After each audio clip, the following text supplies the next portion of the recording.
In the mid-90s, it might have seemed unlikely that a newcomer to the video game hardware business could achieve so much success that it would vastly overshadow all competitors in sales in all regions worldwide, becoming at the time the best-selling console ever.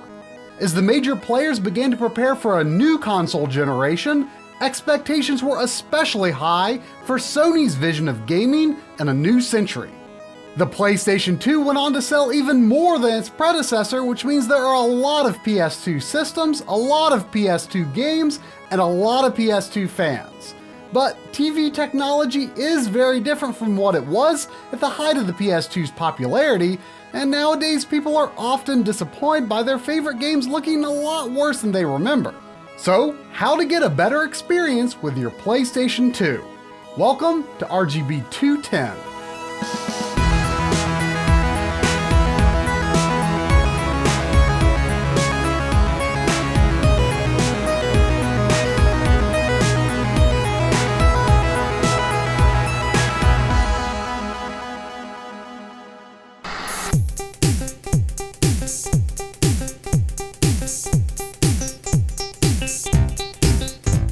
Sony released the PlayStation 2 in Japan of March of 2000, and in other regions later that year. In addition to its games, the PS2's popularity was bolstered by its support of DVD movies, hitting at just the right time to push the format into mass popularity. The console's DVD drive also meant the games could contain more high-quality sound, full-motion video, and other bits of game data than any other console that had come before it, although some games were still printed on CDs, usually identified by their unique blue bottoms. Consoles from earlier generations generally displayed games in 240p, a low-resolution, progressive mode. It works very well to create a stable image and fast gameplay, but it's not really how standard-definition CRTs were designed to be used. Standard video content operates by sending an interlaced signal to the screen. Two fields of video alternate rapidly to create an illusion of a more defined image while using less image transmission bandwidth.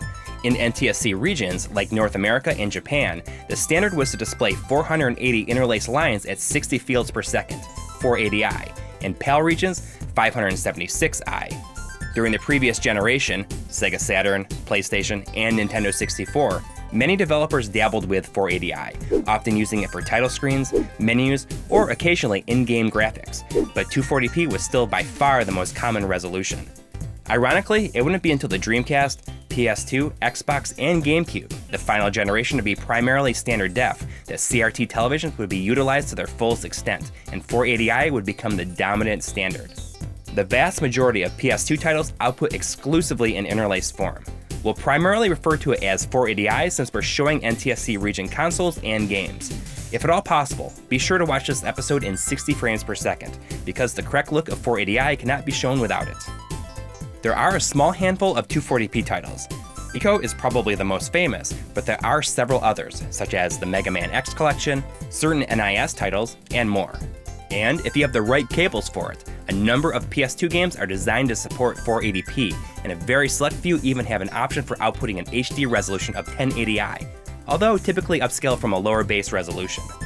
Generally speaking, the PS2 is considered to be more powerful than the Dreamcast, but less powerful than the GameCube and Xbox. The PS2 was often said to be difficult to develop for, but its overwhelming popularity means that developers got really familiar with the system.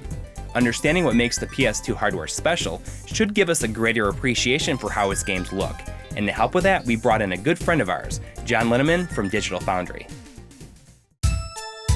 It might seem surprising, but the PlayStation 2 is fast. Very fast. The Emotion Engine, which pairs a MIPS 3 core with two flexible vector units and a floating point unit, can perform geometry transformations at a remarkable speed, at least for its day. With fast on-chip EDRAM, the PS2 is also a bandwidth monster. When utilizing the graphics synthesizer, the system's GPU, reading and writing to memory is basically free. With so much available bandwidth, developers could perform multiple passes to achieve the final output at a relatively high speed, while enabling techniques that are not directly supported in the hardware. Case in point, the PS2 doesn't support operations such as multi-texturing, a feature designed to save on bandwidth. But as bandwidth isn't a real limitation on the PlayStation 2, it's easy to perform the necessary passes entirely in software. The extra bandwidth also makes it possible to utilize full screen effects such as heat haze or motion blur, and complex particles without a significant performance penalty. Taken together, the fast geometry setup and copious amount of bandwidth enabled the PS2 to greatly outperform Sega's Dreamcast at the time, while still hanging with more modern consoles like the GameCube and the Xbox. What makes the PS2 so interesting is how its design allowed skillful developers to produce unexpected results. Throughout its life, developers managed to implement features such as software-based texture compression, simulated high dynamic range rendering, advanced cinematic effects, pseudo per pixel motion blur, and more. Even games which shipped near its launch date already delivered fresh new real-time techniques such as depth of field, motion blur, and advanced bloom lighting. The PS2 didn't hold your hand in development, but its steep learning curve allowed skilled programmers to produce truly astounding results, which of course brings us to its issues. On the developer side, the PlayStation 2 required a lot of careful design work with minimal support for built-in tools. You'd have to worry more about memory management and resources than on other systems of that era. Based on speaking with various developers, it was a piece of cake to work with the Xbox, for instance, which managed a lot of your memory for you and other things, but PlayStation 2 could only excel in the hands of the most dedicated programmers. On the consumer side, one of the earliest misconceptions centers on the Jaggies, or aliasing visible during gameplay. Many attributed this to the lack of anti-aliasing, but this isn't entirely true, as genuine anti-aliasing is almost non-existent on Dreamcast, Xbox, and GameCube. Part of this issue stems from the earliest development kits, which were limited to a low-resolution 240-line front buffer, forcing developers to rely on field rendering. By alternating between odd and even scan lines, the resulting image would appear higher resolution, but the lower resolution per frame and lack of flicker filtering often resulted in more pronounced aliasing, hence the problem. The benefit of this can be found in that the average frame rate of PlayStation 2 software is higher. A remarkably high percentage of the PlayStation 2's library operates at 60 frames per second, or 60 fields per second if you will. In the early days, the limitations on available display modes essentially meant that developers were forced to target this frame rate. Not doing so would result in massive performance penalties. Even as the software evolved and higher resolutions were opened up elsewhere, field rendering remained popular due to its speed and memory savings. You could even super sample from higher resolutions to produce very clean visuals in this mode, as we saw with Baldur's Gate Dark Alliance. The hardware of PlayStation 2 is a broad topic and one that could fill entire books, but the main takeaway here is that it is a fast, flexible system that demanded a lot from the programmers, but rewarded them in kind. Well, I think I get the gist of it, and in a sense, the PS2 was also designed to embrace CRT technology more fully than its competitors. Sega pushed VGA output as an alternative to 480i for the Dreamcast, and you might expect to find 480p support much more commonly in GameCube and Xbox games. But none of these features were supported by the vast majority of household TVs. While other companies may have wished they could have just skipped over 480i, Sony took the challenge head on. Now, before we talk about video cables, backwards compatibility, HD ports, and all that fun stuff, we've got to sit down and have a talk about 480i. There's no getting out of this, because if you can't come to terms with 480i, then it doesn't matter what kind of cables you're using, you simply aren't going to be happy playing PS2 games on real PS2 hardware. Let's start with the sort of screen that the PS2 was designed to be played on, a good old consumer CRT. Interlacing, of course, creates a bit of a flicker effect as the fields alternate. It's not particularly noticeable in large areas of similar color or over smooth textures, but it can cause issues against certain geometry edges or finer details. This might seem a bit annoying if you're not used to CRTs, but give it a chance and in time, you'll probably stop thinking about it. And you know, if you haven't seen a PS2 running on a CRT lately, you might be surprised. PS2 games tend to have an ultra crisp and clean appearance on a CRT. Wow, did it always look this good? Another class of CRT are professional video monitors, such as Sony's PVM and BVM line. These screens are usually of noticeably higher quality than consumer CRTs, but they do require more effort to track down. The Sony 20L5 is one of our favorites due to being able to display 480p, 720p, and 1080i. However, when running in 480i, we notice that the 20L5 has blank gaps between pairs of fields, perhaps due to its HD capabilities. It still looks great overall, of course, but a much more basic sort of PVM, such as the 20L2MD, actually displays 480i a little more truly to the intent, with no noticeable gaps between fields. This is my preferred sort of CRT for most PS2 games. Another benefit of playing on a CRT, even a high-end one, is that video compression artifacts are masked extremely well, so FMVs look just as clean as you remember. In fact, a digital TV can reveal a trick many games use. Cutscenes that I once thought were in-engine turn out to be pre-rendered, and not so nicely at that. Earlier, John also addressed the misconception that the PS2's contemporaries can do anti-aliasing while the PS2 cannot. In reality, what the Dreamcast, Xbox, and GameCube do is force a sort of softening filter to combat interlaced flicker. At the time, this was generally considered a good thing, but in retrospect, what do you think? These images are all shot off of a PVM 20L2. Does the deflicker filter accomplish much of anything productive on the Xbox and GameCube? Are the PS2's less filtered textures for better or worse? Well, that's for you to decide, but personally, I feel that revisiting the PS2 on CRTs has helped me appreciate the look that Sony went for. Certain PS2 games do have some form of flicker filter, but it's not particularly common. Final Fantasy XII offers it as an option. Modern displays are progressive by nature, so if they were to show raw interlaced content, it would look like this. The serrated edges are called combing artifacts. Thankfully, you're not likely to actually see anything like this in reality. When you plug your PS2 or any other 480i source into your modern TV, the TV performs a deinterlacing process, essentially combining the information from alternating fields to fake a progressive image. How well each TV deinterlaces certainly varies, but it's often difficult to see the difference between 480i and 480p on modern TVs. The downside is that most deinterlacing processes contribute to lag to some degree, but it may be acceptable depending on how sensitive you are to lag. Consumer-grade HD CRTs also typically deinterlace, since most of them aren't actually pure analog TVs. Certain external scalers might do a better job of deinterlacing than your TV does, not to mention allowing for higher quality connections. With games running at 30 frames per second, a good deinterlacing process should give pretty solid results. You'll probably find that deinterlacing for 60 frames per second games looks fine most of the time, but there can be more errors. One method that can avoid this is called Bob deinterlacing, which is a form of line doubling. This is theoretically lag-free and sort of simulates the look of interlaced content on a CRT.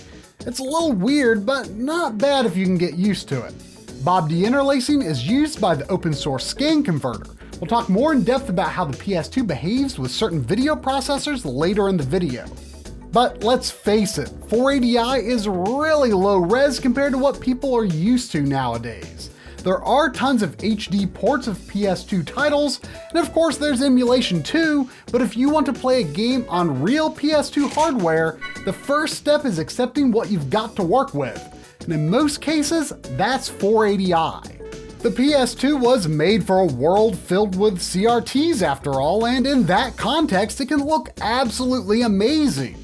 If you're playing on HDTV or even a 4K TV, well, of course it's lower resolution than what you'd normally see on those displays, and no deinterlacing or upscaling method is going to make it look quite HD. Personally, I don't think the PS2 looks that bad when upscaled. You just have to have realistic expectations. And of course, no matter what you're hooking it up to, good quality connections. The PlayStation composite cable is likely the most common console-specific video cable in the world, having shipped with the PlayStation, PlayStation 2, and, for some reason, even the PlayStation 3. All video information is pumped through the yellow connector, Commonly available and easy to use, composite video represents the lowest form of video that the PS2 natively supports. Most new TVs purchased during the PlayStation 2 era probably had an S-video input. S-video is a huge leap over composite because it separates the video signal into two lines within the cable: the brightness information, also called luma or Y, and the color information, also called chroma or C. Remember this because luma also plays a major role in the PS2's more advanced forms of video output. Official S-video cables are a safe bet if you can find them for a decent price. It's typical for third-party cables to pair up S-video with composite video, which is a risky scenario unless they're pretty well made, like this Rocketfish cable seems to be. A super cheap set of cables by Tommy that we bought off of Amazon actually performs not too bad considering the very thin wiring. But be aware that cheap cables like these often do have some degree of audio buzz, which can be avoided by using the optical audio output. But please note that a handful of games do not output audio this way. A couple of no-name brand S-video cables, including a multi-console set, show why a composite video line is trouble. You might see it bleed visibly into the S-video line. It's possible that the chroma part of the S-video signal can cause these problems too. But as long as you get a good set of cables, S-video is a great option for PS2 games, especially if you're playing on a CRT with S-video inputs.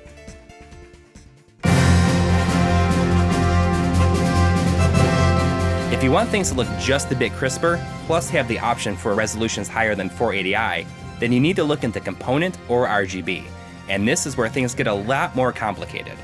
Let's start with Component. That's the one with the 3 RCA video connectors and 2 audio connectors. These cables break the video into 3 separate components, called Y, PB, PR.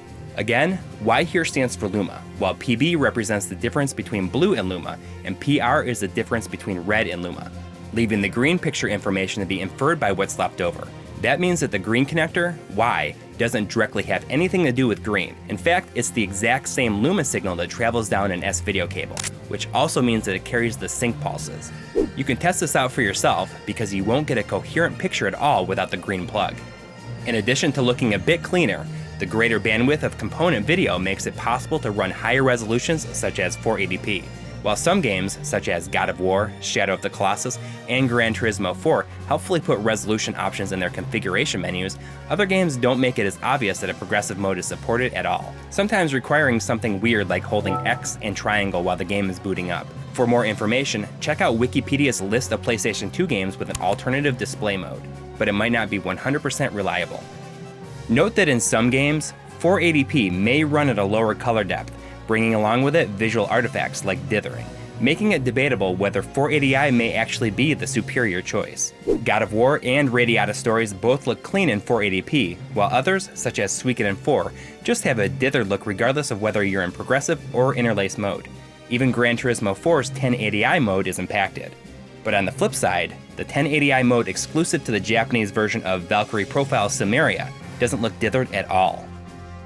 As far as which component cables to choose, well, let's just say that there's a ton of options. Stay away from inexpensive generic brands such as what you might find on Amazon or eBay for under $10. Our tests show that these have a much less vibrant picture, along with extra video noise and even audio buzz. And it's no wonder, the wires inside these cables are pathetic. Even deceptively thick-looking cables like Monoprice's multi-console component cables may reveal painfully thin wires once you cut inside. What a waste, right?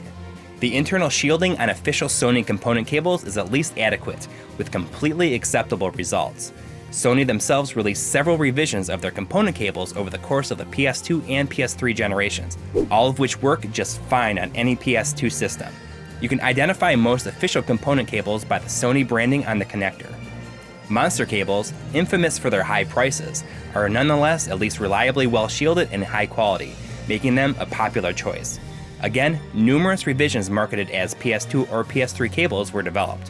One thing to keep in mind is that the RCA connectors on some can have a death grip that feels like it might ruin your device by pulling the connector off. Cables with a death grip have decimated this component switch that I have. In our tests, this particular blue cable has the issue, while this black PS3 era cable feels great. A component cable by Cyclone provides similar results to the Monster cables, but also has the death grip issue. You just never know what you're going to get, but knowing about the issue can prepare you for potential complications. Thankfully, Monster and official component cables are not nearly as expensive or hard to find as GameCube component cables or the better Xbox component cables, but you might want to shop around a bit before you commit to the higher price items. HD Retrovision, known for having made cables that convert the Super Nintendo and Genesis RGB to component video, also have a few solutions in the works for the PS2. This is a prototype for the simple PS2 component cable that contains no circuitry but simply offers a new, high-quality option if you don't already have one. We also have a prototype for an adapter that converts the HD Retrovision Genesis cables for use with a PS1 or PS2, which seems to work quite nicely. One thing that we need to address regarding the component cables is PS1 backwards compatibility. As you probably know, all PS2 systems are backwards compatible with discs from the original PlayStation, and the results are generally very accurate. There's a widespread rumor that there are PS1 games that will not play on a PS2 over component cables, but this is simply not true. The problem that many people sometimes run into is that many digital TVs will not accept a 240p signal over component, and of course, most PS1 games do run in 240p. But if you can connect to a compatible TV, component on PS2 is a great way to enjoy most PS1 games.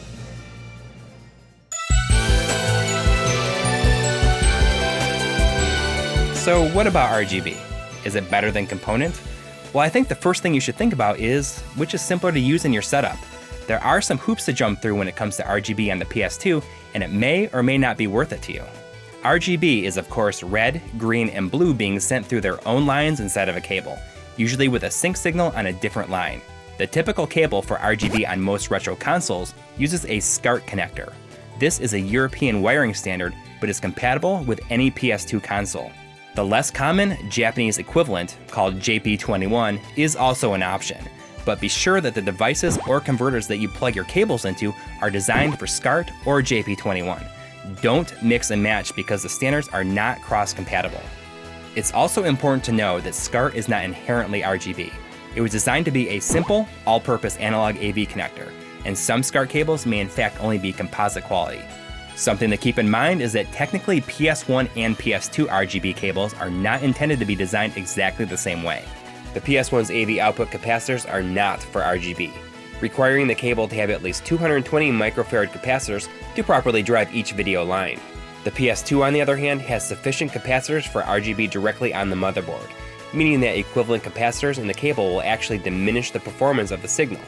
Ideal PS2 RGB cables should either have no capacitors or significantly larger capacitors to balance it out. More on that in a moment. Let's take a look at this generic, inexpensive SCART cable from Hong Kong. There's quite a few problems here. First, it has 220 microfarad capacitors, making it less suitable for PS2. The wiring is very thin, which in particular causes audio buzzing. In addition, this cable carries composite video alongside RGB, the reasons being they provide source for video sync. As we saw with the S-Video combo cables, non-shielded composite tends to bleed into other wires, wreaking havoc not only on audio, but picture quality too.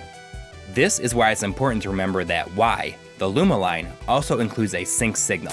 While not exactly the standard method, there's no reason that an RGB cable can't be designed to pull sync from Luma on PS1 or PS2.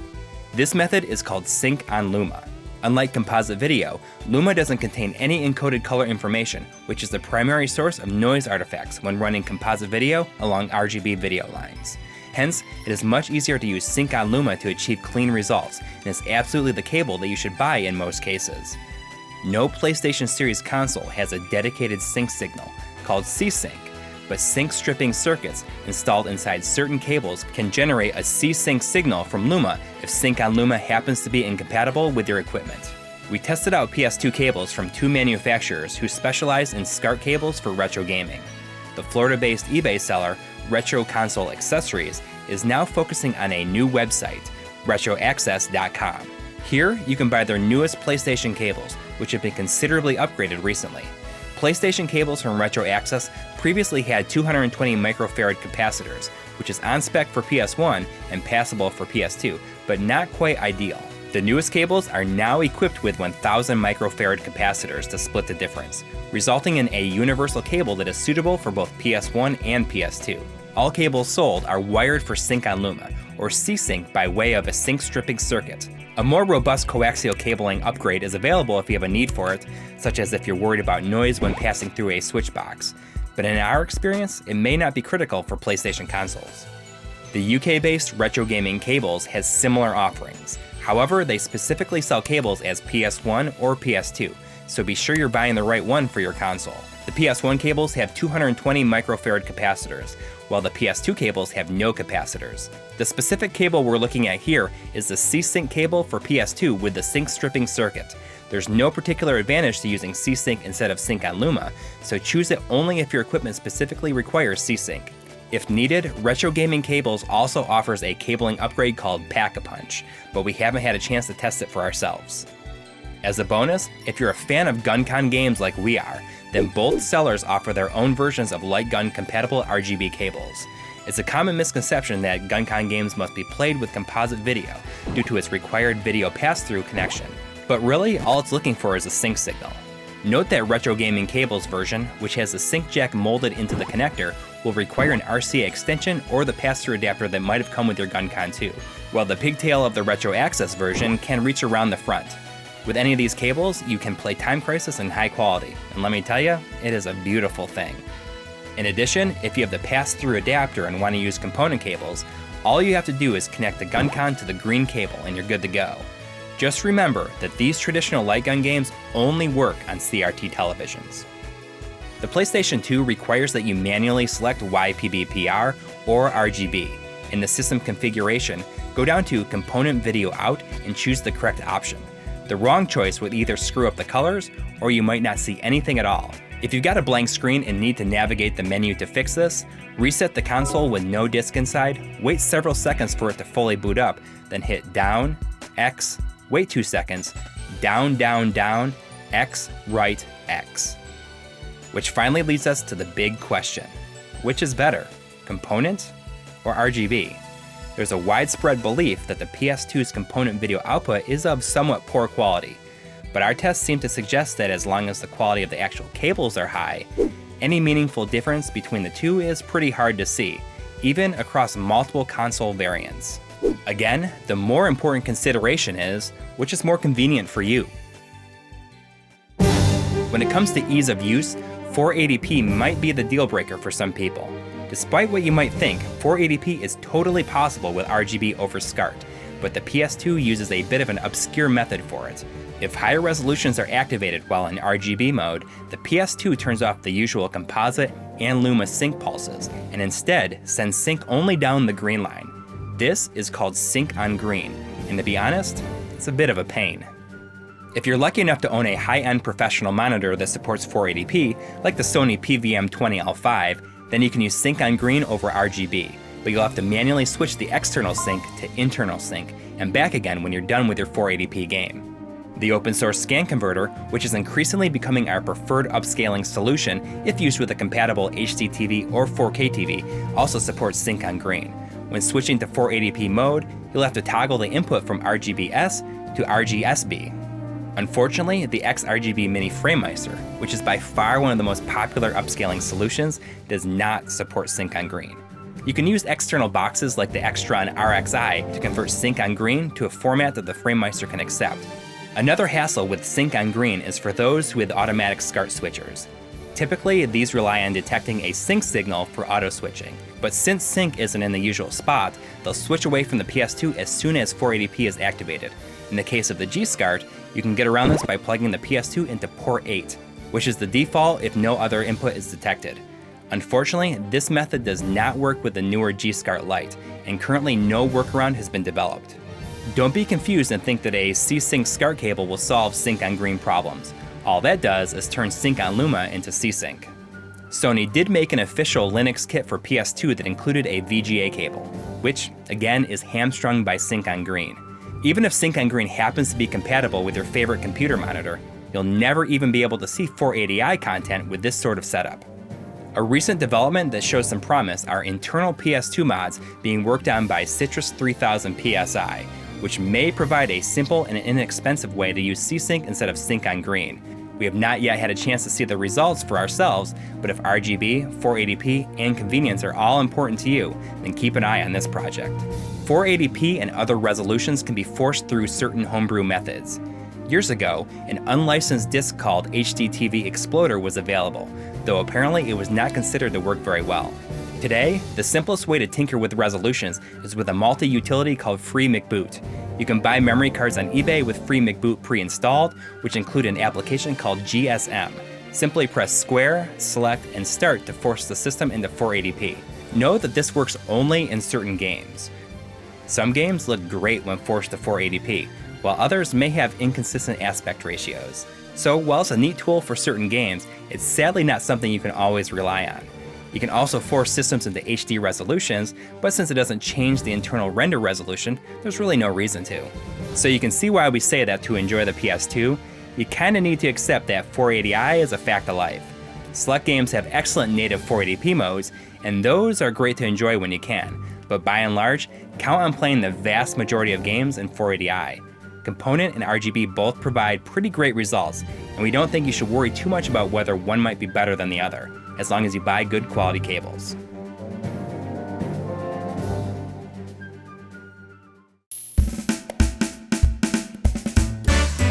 We get a lot of questions about the PS2 to HDMI adapters that you can find all over Amazon. They're sold for really cheap by a number of no-name brands. Of course, the PS2 does not provide a raw digital signal, so these are simply analog to digital converters. They do not upscale and simply pass digital 240p, 480i, or 480p to your TV. The guys over at HD Retrovision spent some time investigating these boxes and have concluded that there are primarily two types, and we don't know of a good way to tell which one you're going to get. Let's call the first one Type A. Type A does not support 240p, so don't count on playing PS1 games. But the real deal breaker is that these are even noisier than the cheapest generic component cables. Black levels are also crushed considerably, resulting in lost visibility in horror games. Then there's what we'll call Type B. These do support 240p, so PS1 games are good to go if your TV supports 240p over HDMI. It is considerably brighter, and video noise is significantly less noticeable compared to Type A. So for a moment, it seems like Type B may not be an awful solution, but black levels are a bit gray, poor sampling causes more severe stair-step issues, and the audio is a bit overdriven. So these PS2 to HDMI adapters are primarily for those who have no component inputs. Even still, we recommend considering other solutions. Let's take a moment to talk about how some of the more popular video processors handle PS2 games. The XRGB Mini FrameMeister can accept RGB and component with the proper adapters. While the FrameMeister overall looks pretty clean, it inherently generates a bit of noise for any input, which you might notice in certain scenes, especially in large areas of the same color. However, the FrameMeister is very good at deinterlacing. Make sure you choose Natural as the image mode for interlaced content. For progressive sources like 240p or 480p, set the image mode for Picture. 240p is of course the FrameMeister's specialty, but 480p is not considered one of its strong suits. Most HDTVs will upscale a 480p source just as well or better. If you're interested in perfect integer scaling and ease of use, we recommend downloading FrameMeister profiles from Firebrand X, the Pixel Purist. These include 480i, 480p, and backwards compatibility profiles usable with either RGB or component. Because these profiles double the size of 480i within a 1080p frame, note that there will be some black space above and below the game window. The most recent versions of the profiles have been painstakingly balanced for color, and both darker and brighter PS2 games look just great. You also have a choice of using sharp or blurred profiles. I keep wavering back and forth on which I prefer for PS2 games. With blurred settings, certain text and 2D art can look very nice, almost HD. But other artifacts can crop up and 3D geometry edges still look pretty low res.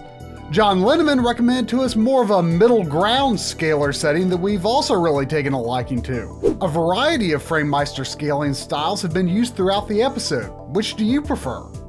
It's not quite the same as the crisp yet smooth CRT look, but overall the FrameMeister mostly gives you the tools to make PS2 games look reasonably good on a modern display, with a relatively small lag penalty plus whatever delay your TV might add. Tolerable to me, but your mileage may vary.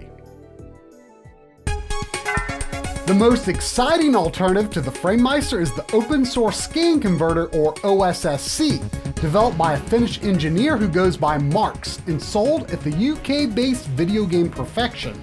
As of the time of this episode, it is up to hardware revision 1.6, which now includes a regular HDMI port with embedded digital audio output and the option to input component audio via the 3.5mm jack. The OSSC is a line multiplier rather than a scaler, resulting in no lag aside from your display's inherent lag in spitting out the exact same refresh rate that it takes in. The downside is that certain systems and certain modes might not work on certain displays. Hopefully you won't run into too many issues with the PS2, since its output is fairly on spec compared to systems with widespread compatibility issues like the Super Nintendo. 480i options on the OSSC have been expanded with firmware updates. 2 interlace output modes are offered, pass-through and 3x, and 2 progressive deinterlaced output modes, 2x and 4x. The 2x and 4x modes employ a method called Bob deinterlacing.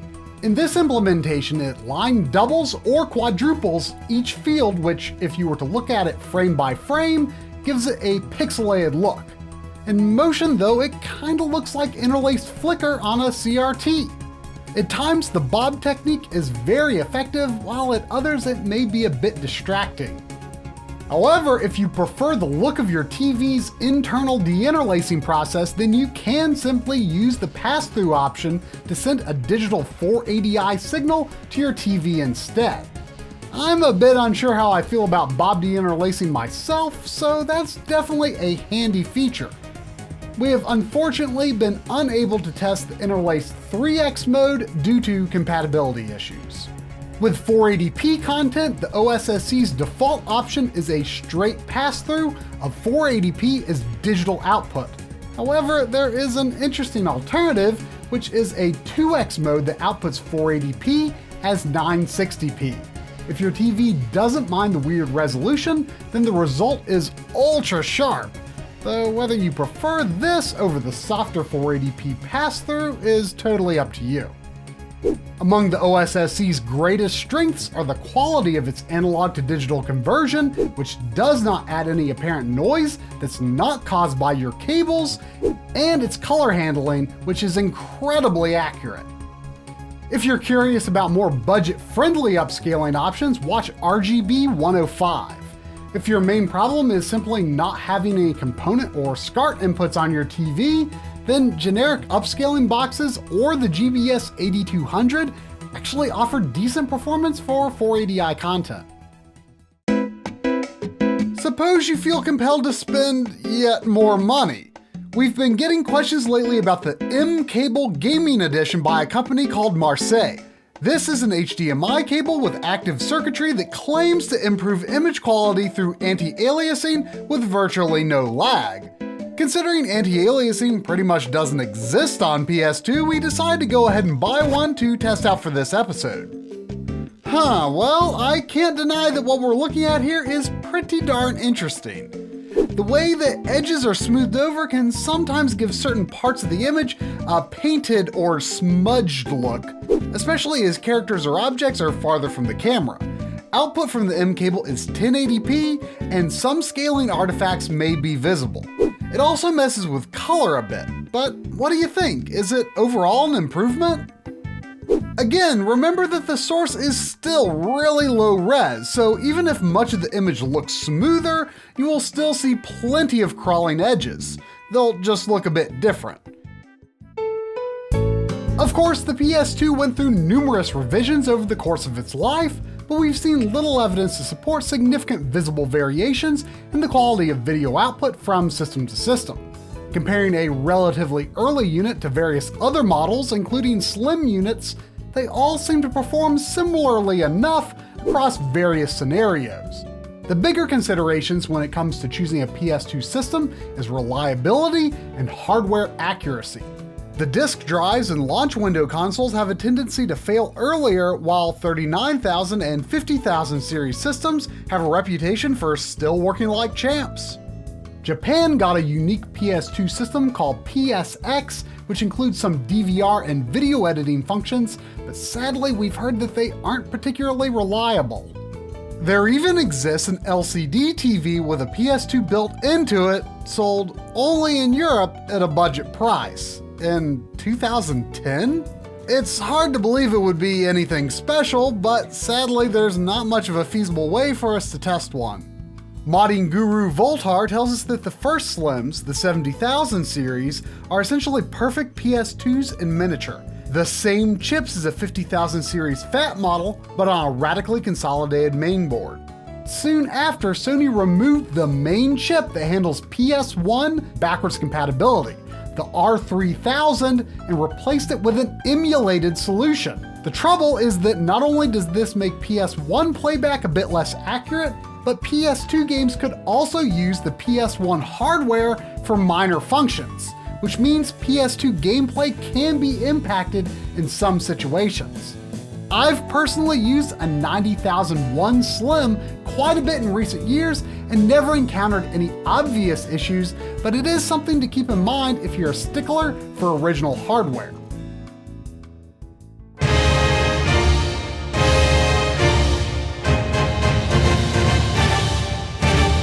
Sony went into the next generation thinking they were unstoppable, but were quickly humbled when consumers showed that brand loyalty may not go quite as far as $599 US. At the time, Sony considered visionary hardware design and backwards compatibility to be essential to its brand.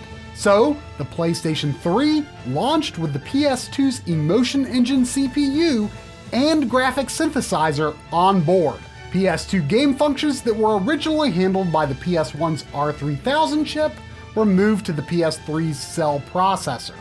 The PlayStation brand rehabilitation took years. Lowering the cost of the PS3 was essential. The PS2 Emotion Engine was removed from the board, while the PS2 graphics synthesizer remained, for a time. Because CPU functions were now emulated by the cell processor, these are sometimes called software backwards compatible or partial emulation PS3s. This was the only option when the PS3 launched in Europe, but PS2 backwards compatibility was not to last, and the graphics synthesizer was removed. Once available stock of the Metal Gear Solid 4 bundle dried up, that was it. Years later, after the slimmer redesign, at a time when Sony was in a more comfortable position, they began to release PS2 classics on the PlayStation Store, all thanks to a newly developed PS2 emulator that could run entirely in software on any PS3. For the systems that do support PS2 discs, compatibility is not bad, broadly speaking, although peculiar issues can crop up in games that otherwise seem to work. We'll have to leave it to you to research game-by-game compatibility issues across console revisions, but what we can do is give you an idea of what kind of picture quality to expect when it does work. For starters, let's take a look at how things work when you're using digital output with HDMI. Keep in mind that while the games can be upscaled to HD, the rendering resolution remains unchanged, which means most games run internally at 480i. And the PS3 system performs its own deinterlace. The results are generally pretty solid, but as usual, you might catch a deinterlacing error here and there. When you activate a game's native 480p mode, the system outputs 480p instead of doing its own upscale. In the system menu, you can go to Game Settings to set your preferred defaults. Under Upscaler, Normal displays a 4:3 image with upscaled output in 720p, 1080p, or whatever resolution you have your PS3 system set for. Full screen stretches the image to 16:9, so it's really only useful if you're using a game's widescreen mode. Off overrides the PS3 system resolution and instead displays in 480p. As for the smoothing settings, well, that is what's most interesting here.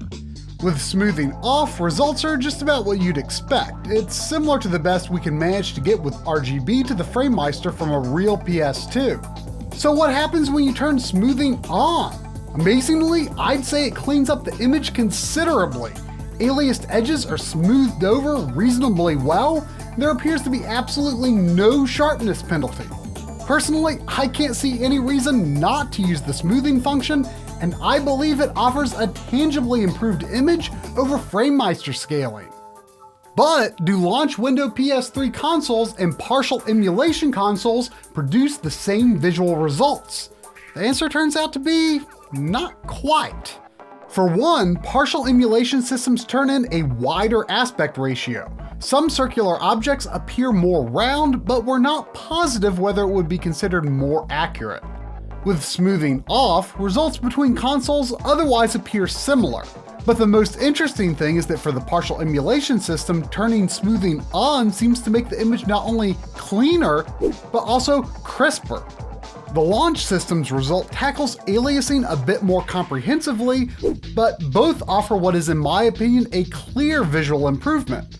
Do mind it still looks rather jagged and low resolution. Don't expect a miracle here, but it's still very well done and is arguably the best visual representation that you can get on a high definition display when using some form of real PS2 hardware, incomplete as it may be. Or can you go one step further? With the aforementioned M-Cable Gaming Edition combined with the PS3 smoothing function, we found some pretty neat results in PS2 games when the system was set for 480p. This is certainly not convenient or practical, and not all of the M-Cable's effects are good, but it's certainly interesting to consider what might be possible if you were to take things this far. Of course, the PS3 can also output analog video, and visually you should expect pretty similar results to a real PS2. Composite, S-Video, Component, and RGB, including Sync on Green for higher resolutions, are all supported. The smoothing function is once again the secret sauce for improving image quality on CRTs too, once again showing less apparent aliasing compared to a real PS2. While not negatively impacting overall sharpness. But unfortunately, there is simply no way that the PS3 can output 240p, meaning that when connected to a standard definition TV, PS1 and PS2 games that are 240p will unfortunately be interlaced. Also, despite what Wikipedia might say, we had good luck with using GunCon 2s on full hardware as well as partial emulation PS3 consoles. Here's a fun trick we learned from Bob of Retro RGB. If you're a fan of VGA computer modders, you can buy this inexpensive HDMI to VGA adapter on Amazon. Set your PS3 for 480p and you're good to go. All that being said, do we recommend backwards compatible PS3 systems as the ultimate way to play your PS2 disc games on an original hardware or semi-original hardware solution? Well, it's up to you whether it's worth the risk. Game accuracy varies wildly, especially on partial emulation consoles. And then there's the yellow light of death. It may not be as iconic as the Xbox 360 red ring of death, but these fat PS3s are not necessarily the most reliable consoles ever made. I had to have my own Metal Gear Solid 4 bundle system replaced by Sony with a refurb after 2 to 3 years of use.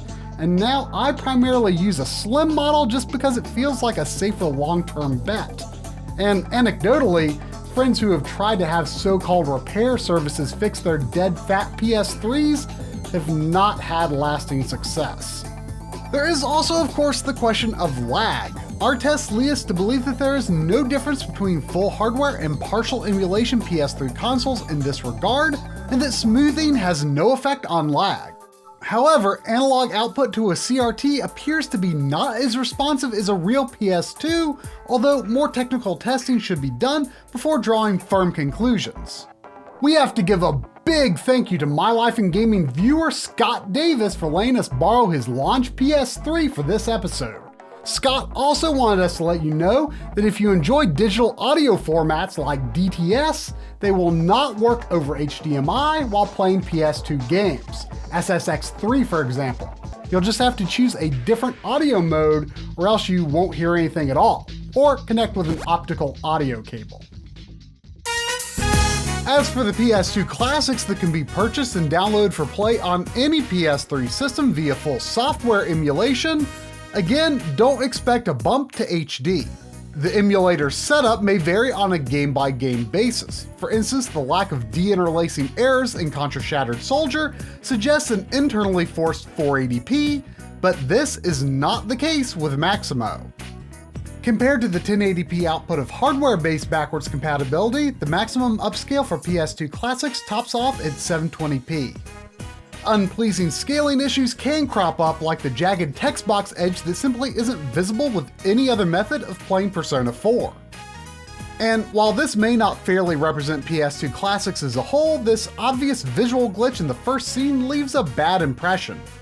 The PS3's PS2 classics library does include a handful of fan-pleasing favorites, but the overall selection is too spotty to seriously consider as a PS2 replacement. Homebrew hacks have made it possible to inject your own PS1 and PS2 disk images into your PS3 hard drive to play via software emulation, the finer specifics of which aren't really a topic we're interested in exploring too deeply for this episode, because it sounds like compatibility is a serious issue. As a bit of an aside to finish up our discussion on the PS3, don't forget that all PS3 systems can play PS1 discs via emulation. This functionality was never removed from any version of the PlayStation 3. For more information, watch RGB210.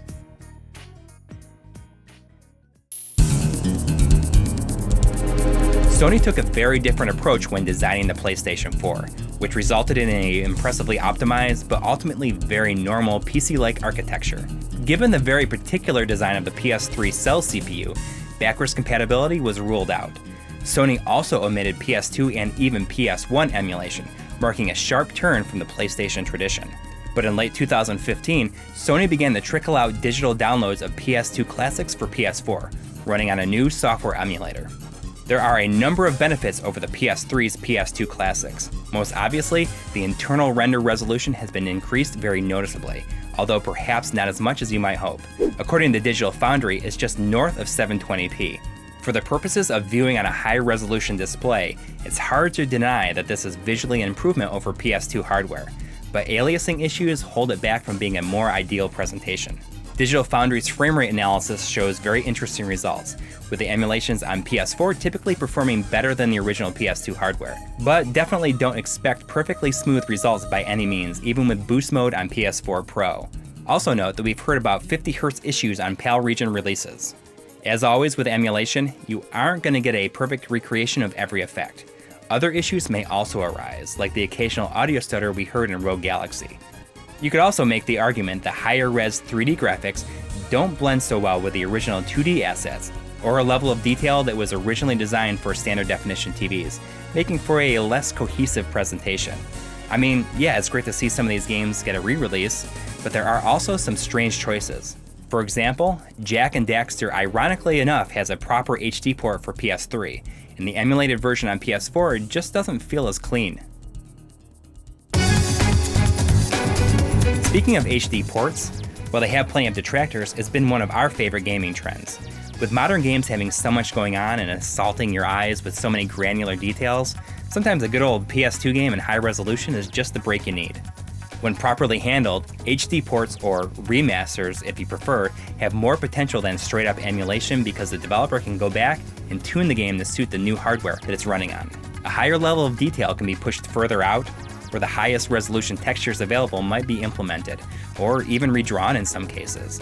At this point, it's pretty much expected that character models will be at least moderately revamped with a higher polygon count. FMV renders can be given more refined upscales, and additional lighting and other effects are sometimes implemented to make it all look a touch more modern, And very often, frame rates are optimized for much better stability than the original versions, and in some instances, you might even get a leap from a target of 30 frames per second to 60 frames per second, although 30 frames is sometimes too intertwined with the game's original code to feasibly tamper with it. Remasters on PS3 tend to run between 720p and 1080p, while Kingdom Hearts and Kingdom Hearts 2 have managed to push a native 4K resolution at 60 frames per second on PS4 Pro. Some studios, like Bluepoint Games, have even built an entire business around handling high-quality conversions of games from earlier generations. Now, they aren't all good. Some HD ports are infamously bad, the Silent Hill HD collection for example, while others are pretty no-frills, but at least technically sound. There's something to be said for the idea that this reduces the technical artistry that went into many of these games, which were so tightly designed around the PS2 hardware and pushed it beyond what anyone might have believed its limits were.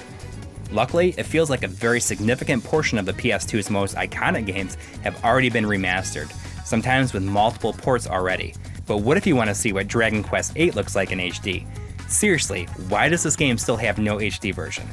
Well, obviously we're talking about emulating PS2 games on your PC.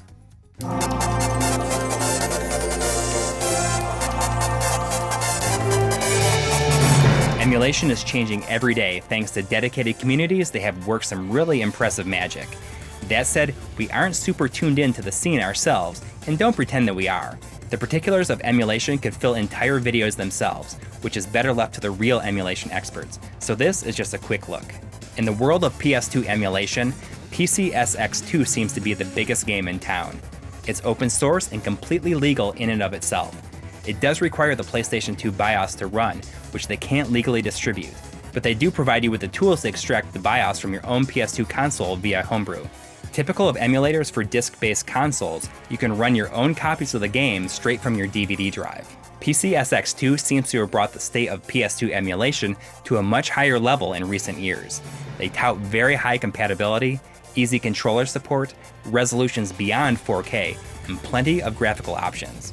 It can't always match the developer's touch of refinement when compared against the best official HD ports, but the appeal of raw resolution and the ability to hack, edit, and tinker might be just the thing for a lot of people.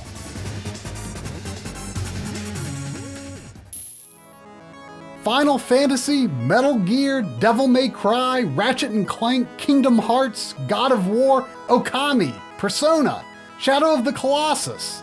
All just a few of the iconic PlayStation 2 titles at the base of its incredible legacy. But they are all also games that since then you've been able to play on more advanced platforms. But those games are far from the whole PS2 story. The PS2 is a treasure trove of cult classics, hidden gems, wonderfully weird experiments that we can't believe were actually made, and that one dumb game you used to play with your friends that probably no one else cares about. The PS2 has one of the broadest libraries in gaming history. Is the PS2 retro yet? Or do you think it's still kinda modern? Was the PS2 your main console in college? What you had as a little kid? Your introduction to the wide world of online gaming? Whatever your reason for revisiting the PS2 library or checking it out for the first time, whether on an original console in composite or component, on a CRT, an HDTV, a 4K TV, a PS3, a PS4, your home computer, whatever. No matter how you play, the PS2's greatest strength will always be that it has something for everyone.